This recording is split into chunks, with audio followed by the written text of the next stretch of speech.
नमस्कार, आप देख रहे हैं प्रदेश का सबसे भरोसेमंद news channel India news Uttar Pradesh Uttarakhand और मैं हूं आपके साथ रंजना सिंह राठौर। उत्तराखंड में करीब 7.5 साल बाद फिर से कुदरती कहर नजर आया है और ऐसा कहर जो जहां था बस वहीं पर रह गया। कोई खेतों की तरफ जाने की तैयारी में था तो कोई जरूरी सामान खरीदने जोशीमठ के लिए निकल रहा था, तभी तेज धमाका हुआ। शुरुआत में किसी को कुछ समझ नहीं आया, लेकिन नदी में जलजला देखकर सबके होश फाख्ता हो गए। सैलाब इतना तेज था कि रास्ते में आने वाली चट्टानें, पेड़ और बड़े बड़े कई नीचे किलोमीटर तक ऋषिगंगा और धौलीगंगा नदियों के संगम तक पहुंच गए। जिस समय सैलाब नजर आया तब नदी में बन रहे बांध के बीचों बीच मजदूर काम कर रहे थे, जिसके बाद ऋषिगंगा पावर पॉइंट यहां पर सैलाब में आगोश में समा गया। चंद मिनटों में ही नदी किनारे काली मंदिर और एनटीपीसी का हाइड्रो पावर प्रोजेक्ट पानी पानी हो गया। प्रोजेक्ट में काम कर रहे सैकड़ों लोग फंस गए। इनमें मजदूरों से लेकर प्रोजेक्ट्स के ऑफिसर भी शामिल हैं, जिन्हें बचाने के लिए एनडीआरएफ और आईटीबीपी की टीम लगातार रेस्क्यू ऑपरेशन कर रही है। करीब 13 गांव से पूरी तरीके से संपर्क टूट चुका है, जिन्हें हेलीकॉप्टर के जरिए राशन, मेडिकल की तमाम सुविधाएं पहुंचाई जा रही हैं।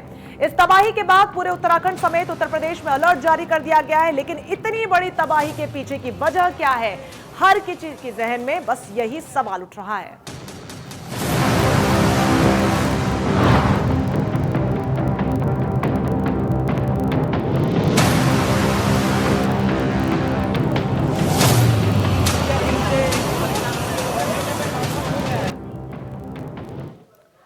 तो देवभूमि उत्तराखंड में बीते दिन कुदरती आफत ने फिर अपना कहर बरपाया है। ग्लेशियर टूट जाने के कारण चमोली में बड़ा नुकसान हुआ है, जहां पर पानी के तेज बहाव में काफी कुछ बह गया। प्लांट से लेकर पुल और घर तक सभी हादसे का शिकार हुए। अभी तक कुल 15 शवों को बाहर निकाला जा चुका है, जबकि 100 से ज्यादा लोग घायल बताए जा रहे हैं। स्थानीय प्रशासन से लेकर सेना तक अब रेस्क्यू में जुटी हुई है और राज्य केंद्र सरकार मिलकर काम कर रही है। हम आपको तपोवन की बड़ी टनल में राहत और बचाव कार्य से जुड़ी 3 तस्वीरें दिखा रहे हैं। पहली तस्वीर टनल के अंदर रेस्क्यू देखिए किस तरीके से जारी, उसकी तस्वीर। अगली तस्वीर युद्ध स्तर पर जब से ये तबाही आई है तब से लेकर अभी तक बचाव कार्य लगातार जारी है। और आखिरी तस्वीर राहत भरी तस्वीर, जहां पर 25 से ज्यादा लोगों को सुरक्षित बाहर निकाला गया। हालांकि कई लोगों को कुछ चोटें भी आई हैं, लेकिन सभी को अस्पताल में फिलहाल भर्ती करवाया गया है।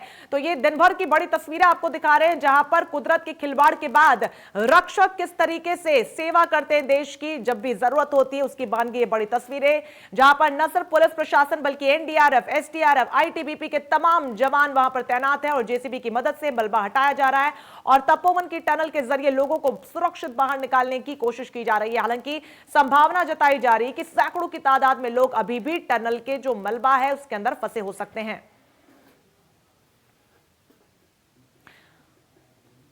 तो वहीं चमोली के तपोवन में आईटीबीपी, एनडीआरएफ, एसडीआरएफ, सेना, वायुसेना और स्थानीय प्रशासन का रेस्क्यू लगातार जारी है। इस पर उत्तराखंड के सीएम त्रिवेंद्र सिंह रावत और केंद्रीय मंत्री रमेश पोखरियाल निशंक ने क्या कुछ कहा, आपको सुनवाते हैं। राहत कार्य तो पूरी रात वहां पर चलता रहा। 2 प्रोजेक्ट थे, एक तो रेणी गांव में जो ऋषि गंगा प्रोजेक्ट के नाम से था और ऋषि गंगा नदी पर ही है, ये तो पूरी तरह वॉश आउट हो गया। वहाँ से 5 किलोमीटर दूर तपोवन गांव के पास ये तपोवन विष्णुगाड जो परियोजना है उसका काम चल रहा था। इसमें बड़ी संख्या में श्रमिक काम कर रहे थे, क्योंकि ये निर्माणाधीन था। अभी तक जो पूरा आंकड़ा आया है 203 के आसपास मिसिंग की खबर आई है। आईटीबीपी, सेना और जो हमारी एसडीआरएफ है, हमारी पुलिस है, ये सब लोग वहाँ पर रेस्क्यू ऑपरेशन में लगे हुए हैं। एनडीआरएफ भी कल शाम पहुँच गई है। वो शाम को ही देहरादून से बाई बस उनको रवाना किया गया है। आज और भी एनडीआरएफ की भेजने की तैयारी। प्रधानमंत्री जी एक मिनट इस सारे उस पर नज़र लगाए हुए हैं और मार्गदर्शन प्रधानमंत्री जी का मिल रहा है। गृह मंत्री जी अमित भाई लगातार हर आधे घंटे में इसकी समीक्षा भी कर रहे हैं, निर्देश भी मिल रहे हैं उनके। तो मैं सोचता हूं कि भारत सरकार पूरी ताकत के साथ, और जैसे देश के प्रधानमंत्री जी ने बोला कि पूरा देश और पूरी सरकार इस आपदा कोई कोर कसर नहीं छोड़ी जाएगी लोगों की ज़िंदगी बचाने के लिए पूरी तरीके से काम हो रहा है। तो वहीं चमोली से डीएम स्वाति एस भदौरिया ने क्या कुछ कहा, आपको वो भी सुनवाते हैं। वहाँ पे बहुत वायर्स थे, उन वायर्स को वापस बाहर लाया गया है और दोबारा से फिर जेसीबी अंदर तक जा रही है और फ्लश क्लियर करते करते लोगों तक पहुँच। मैम, जो गांव प्रभावित हुए हैं, क्या वहाँ पे भी कुछ कैजुअलिटीज हुई हैं? कुछ वहाँ से भी खबरें आ रही हैं? जो हमारा मेन ब्रिज था रैणी वाला, हाँ। जो पुल वहाँ है, हाँ। उसके उधर 13 गाँव हमारे प्रभावित है। हाँ। और उधर में भी अभी हम लोग राशन पैकेट भेज रहे हैं और हमारे जो डॉक्टर्स की टीम है वो सब कुछ वहाँ पे हेली से कोई कैजुअलिटी की खबर वहाँ से? कोई कैजुअलिटी खबर, बट एक इंफ्रास्ट्रक्चर लॉस हुआ है और some people are obviously standard over there, तो हम उनको इधर भी लेकर आएंगे और वहाँ पे उनको जो भी आवश्यकता है मेडिकल टीम से लेकर राशन किट तक वो सब कहा जा रहा है। हालांकि राहत और बचाव कार्य लगातार जारी है। ऐसे में तस्वीरें आपको दिखा रहे हैं, लोगों को सुरक्षित बाहर निकाला जा रहा है। रात भर से जेसीबी की मदद से मलबा हटाने की भी यहां पर कार्रवाई देखी जा रही है। यहां पर तस्वीरों में आप देख सकते हैं बड़ी तादाद में जवानों को तैनात किया गया। पुलिस और प्रशासन भी पूरी तरीके से मुस्तैद है। तो उत्तराखंड में आई इस तबाही के मंजर ने सबको अंदर से झकझोर कर रख दिया। एक बार फिर से 2013 की याद सा दिलाता ये पूरा मंजर। हालांकि लगभग 200 लोगों के बह जाने की खबर थी, जिनमें से कई लोगों को अब धीरे धीरे बाहर निकाला जा रहा है। 15 लोगों के शव भी बरामद किए गए। ऐसे में परिजनों का भी कहना है कि जिस तरीके से ये मंजर उन्होंने देखा, कभी ना भुला देने वाला मंजर। तो आपदा में पावर प्रोजेक्ट भी पूरी तरीके से पानी पानी हो गया। सबसे ज्यादा नुकसान ऋषिगंगा पावर प्रोजेक्ट को हुआ है। हालांकि बड़ी बात यह है कि राहत और बचाव कार्य वक्त रहते शुरू किया गया।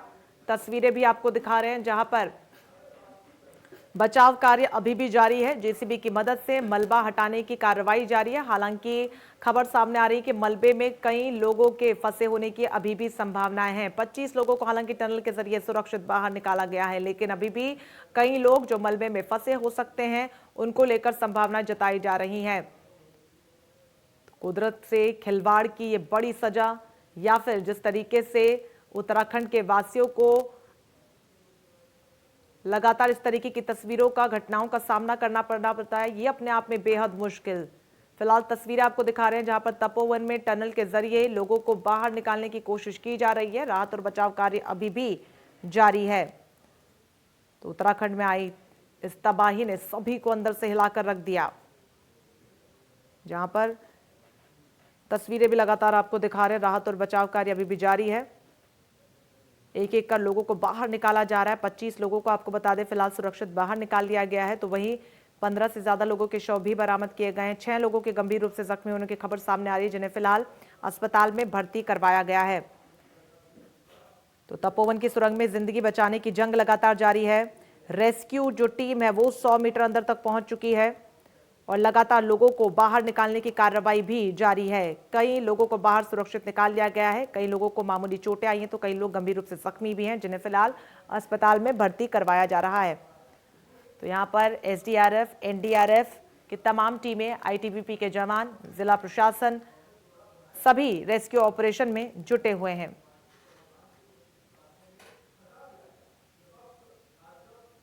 तो नंदा देवी ग्लेशियर से तबाही का ये मंजर कभी ना भुला देने वाला। जहां पर आपदा में सबसे ज्यादा प्रभावित कुछ हुआ है तो वो है power project. Rishiganga power project को काफी नुकसान हुआ है। कई घर तबाह हो गए, कई लोगों की जिंदगियां उजड़ गई। ऐसे में कई परिजन जो कल से ही लगातार वहां पर मौजूद थे अपने परिजनों की आस में, हालांकि उनको निकालने की जो कवायद है वो लगातार जारी है। रेस्क्यू के जरिए एक एक कर लोगों को बाहर निकाला जा रहा है। रात से ही जेसीबी मशीनों को वहां पर लगाया गया है और मलबा हटाने की भी कार्रवाई लगातार जारी है।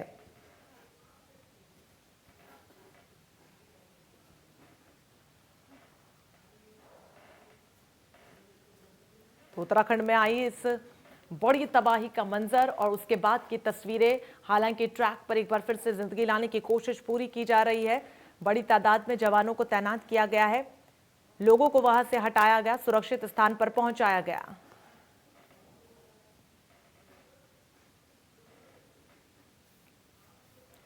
चलिए, पूरी खबर पर ज्यादा जानकारी के लिए हमारे सहयोगी कुलदीप राणा तपोवन से सीधा हमारे साथ जुड़ रहे हैं। कुलदीप, इस वक्त आप वहां पर मौजूद हैं, लगातार राहत और बचाव कार्य जारी है, फिलहाल वहां से तस्वीरें क्या कुछ सामने आ रही है? देखिए, ये जो पूरी आपदा आई है कल, यहाँ से जब आपदा की तस्वीरें पूरी देश दुनिया के सामने गई तो इस आपदा ने सबको विचलित कर दिया था। और हम कल शाम से ही लगातार इंडिया न्यूज़ की टीम यहाँ पे डटी हुई है। कल पूरा जो रात को जो मेरे पीछे ये विष्णु प्रयाग जो तपोवन का जल विद्युत परियोजना का ये पूरा डैम साइड था, ये पूरी तरह से नेस्तनाबूद हो गया है उस आपदा के सैलाब में। और यहाँ पर करीब 10 शव अभी तक निकाले जा चुके हैं और करीब 12 लोगों को सुरक्षित आईटीबीपी के जो जवान थे उन्होंने बाहर निकाला है। उसके अलावा जहां से इस आपदा का उद्गम है, जहां से ये आपदा का स्रोत है, जो ऋषि गंगा है, वहां पे जो जल विद्युत परियोजना का 13 वार्ड का जो जल विद्युत परियोजना का वहां पे काम चल रहा था, वहां पे व्यापक पैमाने पर तबाही मची है। वहां पे क्योंकि एक रैणी गांव है और रैणी गांव में काफ़ी क्षति उस आपदा से हुई है। जैसे ही सुबह करीबन 9:30 बजे कल ऊपर से पानी का सैलाब आया तो उसके बाद उसने पूरे डैम को तबाह कर दिया। और जो वहाँ पर रैणी गांव है, क्योंकि हम अभी रैणी गांव से होके आ रहे हैं और रैणी गांव में जिस तरीके से वहाँ पे स्थानीय लोग अपने आंखों देखा मंजर बता रहे थे, तो वहाँ पे इस तरीके का मंजर था कि नदी के जो बहाव था वो उसका जो स्वतः का लेवल होता है उससे करीब 15 से 20 फीट ऊपर पानी का बहाव था। उसने गांव के जो पैदल रास्ते थे वो पूरी तरह से ध्वस्त कर दिया है। उस रैणी गांव और उसके आसपास के जो दूसरी घाटी है, करीबन 15 गांवों को जोड़ने वाला जो एकमात्र पुल था उसको पूरी तरह से ध्वस्त कर दिया है। और अब उन गांवों का संपर्क पूरी तरह से देश दुनिया से कट गया है। तो कहीं ना कहीं अब उन गांवों के सामने भी चुनौतियां हैं कि कैसे वो तमाम जो दैनिक रोजमर्रा की जरूरतें वहां पे ले जाई जा सकती है, किस तरह से वो रोजमर्रा की सामग्री वहां पे ला जाएं, इसके लिए चुनौती है। हालांकि जो सेना के जवान हैं और जो अन्य सुरक्षा से जुड़ी एजेंसियां हैं वो लगातार राहत और बचाव के कार्यों में लगे हुए हैं। और जो वहां पे डैम है, क्योंकि आज केंद्रीय मंत्री रमेश पोखरियाल निशंक ने भी आपदाग्रस्त क्षेत्र का दौरा किया और जब हमने उनसे बातचीत की तो उन्होंने इस पूरी घटना पे जानकारी ली और जो बताया उन्होंने, करीबन कंपनी की माने तो 84 लोग उस आपदा में लापता हुए हैं। और जो उस वहाँ पे जो ऋषि गंगा पे जो प्रोजेक्ट चल रहा था वहाँ पे करीब 3 शव अभी तक निकाले जा चुके हैं। तो इस पूरी घटना पे लगातार जो सेना के जवान हैं, स्थानीय पुलिस प्रशासन है, एसडीआरएफ और एनडीआरएफ की टीमें हैं, वो लगातार राहत और बचाव के कार्यों में लगे हुए हैं। जी बिल्कुल कुलदीप, ऐसे में लगातार आप वहां पर मौजूद हैं। खबरें ये भी सामने आ रही है कि रात भर से परिजन वहां पर मौजूद थे और कई परिजनों ने ये भी कहीं ना कहीं नाराजगी जाहिर की, आरोप लगाया है कि रात भर जेसीबी की मशीनें वहां पर खड़ी रही लेकिन बहुत देरी से बचाव कार्य शुरू किया गया, राहत कार्य शुरू किया गया। क्या इसको लेकर किसी प्रकार की पुष्टि हो पाई है? देखिए, बिल्कुल निश्चित तौर पे हम रैणी गांव की अगर हम बात की जाए तो आज भी वहां पे काफ़ी धीमी गति से जो राहत बचाव के कार्य हैं वो चल रहे हैं, क्योंकि मलबा जिस पैमाने पर वहाँ है, मलबे का भारी भरकम ढेर वहाँ पे मौजूद है और उसको केवल 2 जेसीबी के द्वारा हटाया जा रहा है। तो कहीं ना कहीं काफ़ी धीमी गति वहाँ पर है और इसी गति से अगर ये काम चलता रहा तो आने वाले करीब 1 से 1.5 सप्ताह केवल मलबा साफ करने में लग सकता है। और उसके बाद जो अन्य वहाँ पे शव ढूंढने की कार्रवाई है या पुल खड़ा करना है, तो इन चीज़ों को विकसित करने के लिए करीबन अभी भी 15 से 20 दिन का समय लग सकता है, अगर जिस रफ्तार से अभी काम चल रहा है। ऐसे में जो स्थानीय लोग थे उनका स्वतः ही आक्रोश था कि जो जिन गांवों का संपर्क कटा हुआ है वहाँ पे गर्भवती महिलाएं हैं, वृद्ध महिलाएं हैं, अगर कोई बीमार हो जाएगा तो किस तरीके से उनको अस्पतालों तक पहुँचाया जाए, क्योंकि वहाँ पे जो एकमात्र पुल था अस्पताल तक जोड़ने के लिए और जो अन्य भागों के लिए जोड़ने के लिए वो ध्वस्त हो गया है। तो ऐसे में उन लोगों के सामने एक बड़ा संकट ये है। दूसरी बात यह है कि जो लोग लापता हुए हैं उनके परिजन लगातार अब इस आज सुबह से ही लगातार इस घाटी में आ रहे हैं, आपदाग्रस्त क्षेत्र में आ रहे हैं। बिल्कुल कुलदीप, समझ सकते हैं लोगों की भावनाएं जुड़ी हैं, उनके परिजन नहीं मिल रहे हैं। हालांकि राहत और बचाव कार्य जारी है और पूरी मुस्तैदी से यहाँ पर हमारे जवान लगे हुए हैं पुलिस और प्रशासन के साथ।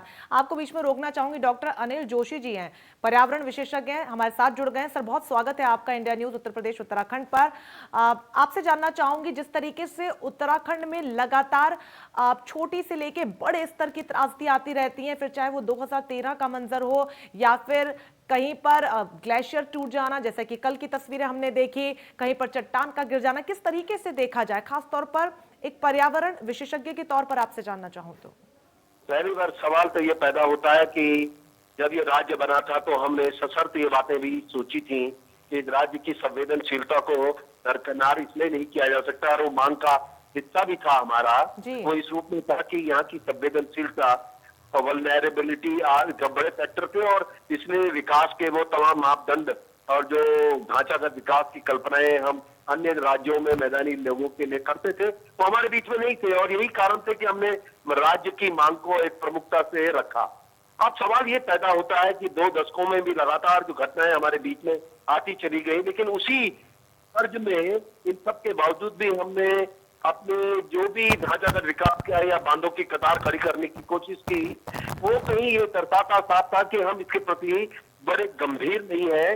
अब ये जो हादसा हमारे बीच में हुआ है, इसमें कई सवाल खड़े होते हैं। पहले तो ये बड़ा सवाल है कि जो तमाम अन्य बांध भी जो पहले से बने हैं और जहाँ पानी संचित है, जल इकट्ठा हो रखा है, उसके प्रति आज यहाँ ग्लेशियर टूट के गिरा, वहां पे कुछ और गिर सकता है, और इस तरह की घटनाएं शायद न हो पाए, इसके लिए संजीदा हमको होना पड़ेगा। नंबर दूसरी बात, क्या आने वाले समय में हम बांधों के प्रति इतनी ही लालायित और गंभीर होना चाहेंगे कि हम लगातार बनाते जाएं?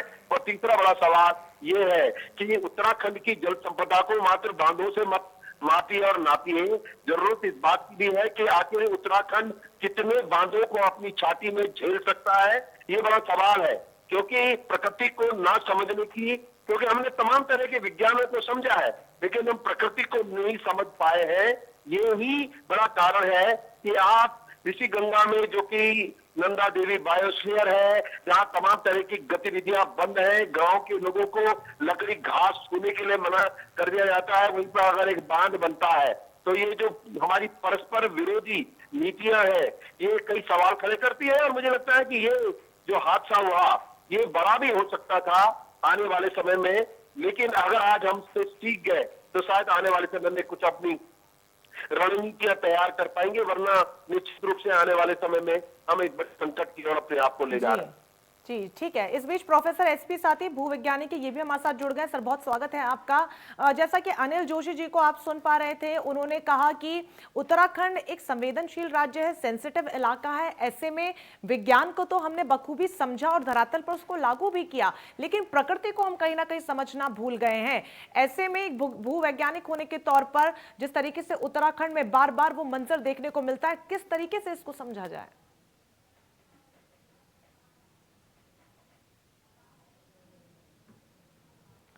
साथी जी, आपको आवाज मिल रही है? चलिए, संपर्क नहीं हो पा रहा। इस बीच कुलदीप, मैं आपका रुख करना चाहूंगी, आपसे ताजा अपडेट जानना चाहूंगी, आंकड़ा कहां तक पहुंचा है, कितने लोगों को अब तक सुरक्षित बाहर निकाल लिया गया है? देखिए, अभी तक जो हमारे पास जानकारी आ रही है, क्योंकि लगातार जो शव नीचे बह के भी जा रहे हैं, तो उन शवों का मिलना भी अब शुरू हो गया। रुद्रप्रयाग की बात करें तो एक शव आज रुद्रप्रयाग में भी बरामद हुआ है, अलकनंदा नदी में।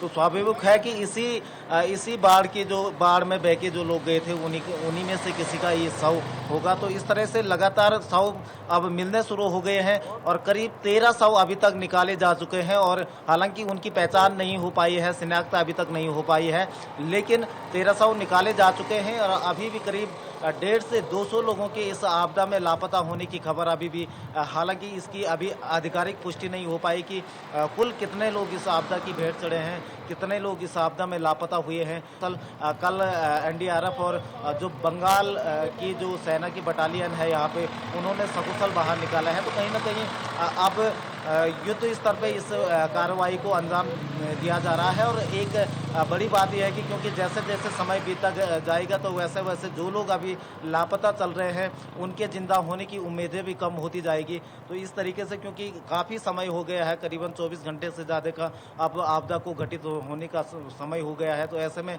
जो लोग लापता चल रहे हैं, उनकी जिंदा रहने की उम्मीदें अब बहुत कम हो गई हैं। और जो उनके परिजन हैं, लगातार इस घाटी की तरफ आ रहे हैं। दूसरा सवाल ये है कि पर्यावरण दृष्टिकोण से भी लगातार अब सवाल उठ रहे हैं कि क्या पहाड़ों में इस तरह से जो बड़ी बड़ी जल विद्युत परियोजनाओं का निर्माण किया जा रहा है, क्या ये पहाड़ के लिए सही है? क्योंकि वर्ष 2013 में भी एक बड़ी त्रासदी के रूप में हमने इस क्षेत्र में देखी है।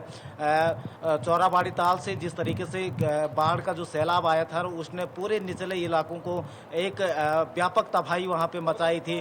15,000 से ज़्यादा लोगों ने उस आपदा में अपनी जानें गंवाई थी। और उसके बाद लगातार जो पर्यावरणविद हैं, जो भूवैज्ञानिक हुए, उन्होंने लगातार इस पर चिंता जाहिर की थी कि पहाड़ के जो उच्च हिमालयी क्षेत्र हैं उनसे ज़्यादा छेड़खानी करना बहुत ठीक नहीं है। ये प्रकृति के साथ बड़ा खिलवाड़ है। लेकिन लगातार उसके बावजूद भी लगातार चेतावनी देने के बावजूद भी चेते नहीं हैं हम। और लगातार इस जो मध्य हिमालय का ये हमारा क्षेत्र है, यहाँ पे पहाड़ों के साथ छेड़खानी लगातार जारी रही।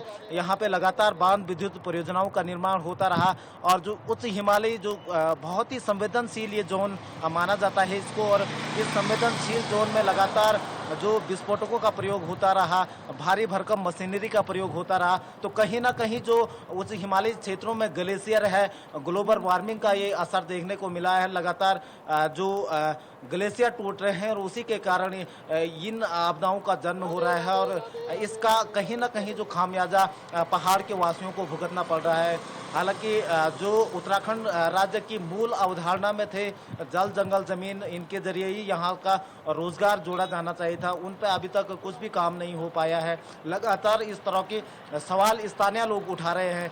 और अब जो ये जल विद्युत परियोजनाओं का निर्माण यहाँ हो रहा है, इनके विरोध में भी स्वर स्थानीय लोगों के तेवर ज़्यादा होने लगे हैं। जी चलिए ठीक है, तो आप हमारे साथ बने रहिए। डॉक्टर अनिल जोशी, आपका रुख करना चाहूंगी, क्योंकि जिक्र बार बार इसका उठ रहा है। उत्तराखंड एक ऐसा राज्य है सर जो प्राकृतिक दृष्टि से बेहद खूबसूरत है, और प्राकृतिक दृष्टि से ही ऐसा लगता है कि उसे संवारा गया है, संजोया गया है। ऐसे में क्या लगता है जिस तरीके से विकास की तमाम परियोजनाएं जो वहां पर पहुंचाई जा रही हैं, क्या वो एक बड़ा कारण है इस तरीके की बड़ी तस्वीरों के सामने आने का?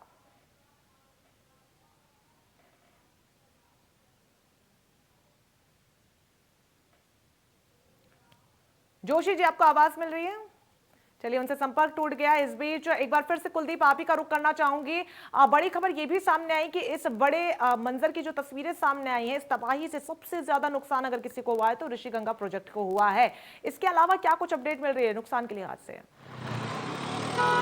देखिए, कल जिस तरीके से आपदा आई थी, और इसमें सबसे ज़्यादा क्योंकि ऋषिगंगा पे जो जल विद्युत परियोजना का निर्माण हुआ था, वो करीबन 2020 में उसमें बिजली का उत्पादन आरंभ हो गया था और वो पूरी तरह से बिजली उत्पादन करने लगा था। और जो तपोवन घाट पे जो जल विद्युत परियोजना का निर्माण हो रखा है, वो करीबन 75% उसका कार्य पूरा हो गया था।